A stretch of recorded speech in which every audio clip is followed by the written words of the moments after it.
Then came all the tribes of Israel to David unto Hebron, and spake, saying, Behold, we are thy bone and thy flesh.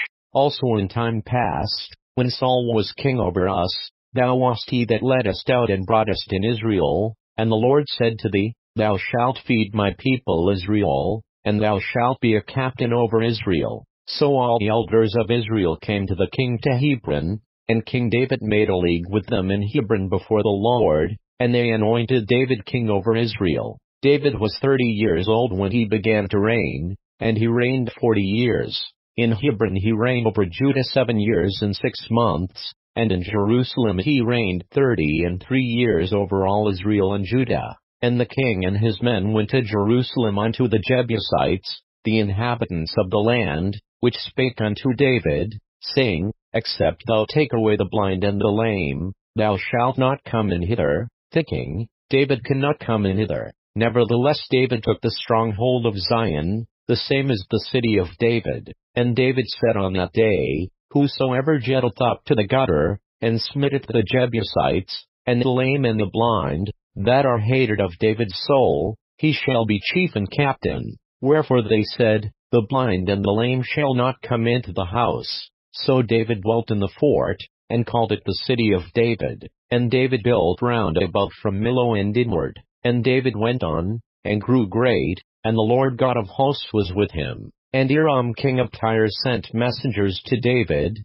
and cedar trees, and carpenters, and masons, and they built David an house. And David perceived that the Lord had established him king over Israel, and that he had exalted his kingdom for his people Israel's sake. And David took him more concubines and wives out of Jerusalem, after he was come from Hebron, and there were yet sons and daughters born to David. And these be the names of those that were born unto him in Jerusalem, Shammua, and Shobab, and Nathan, and Solomon, Iber also, and Elishua, and Nepheg, and Japhiah, and Elishama, and Eliada, and Eliphalet. But when the Philistines heard that they had anointed David king over Israel, all the Philistines came up to seek David, and David heard of it, and went down to the hold. The Philistines also came and spread themselves in the valley of Rephaim. And David inquired of the Lord, saying, Shall I go up to the Philistines? Wilt thou deliver them into mine hand?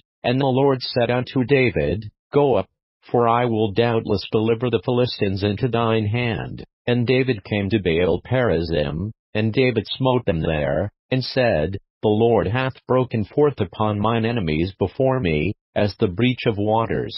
Therefore he called the name of that place Baal-perazim. And there they left their images, and David and his men burned them. And the Philistines came up yet again, and spread themselves in the valley of Rephaim. And when David inquired of the Lord, he said, Thou shalt not go up, but fetch a compass behind them, and come upon them over against the mulberry trees. And let it be, when thou hearest the sound of a going in the tops of the mulberry trees, that then thou shalt bestir thyself, for then shall the Lord go out before thee, to smite the host of the Philistines. And David did so, as the Lord had commanded him, and smote the Philistines from Geba until thou come to Gezer.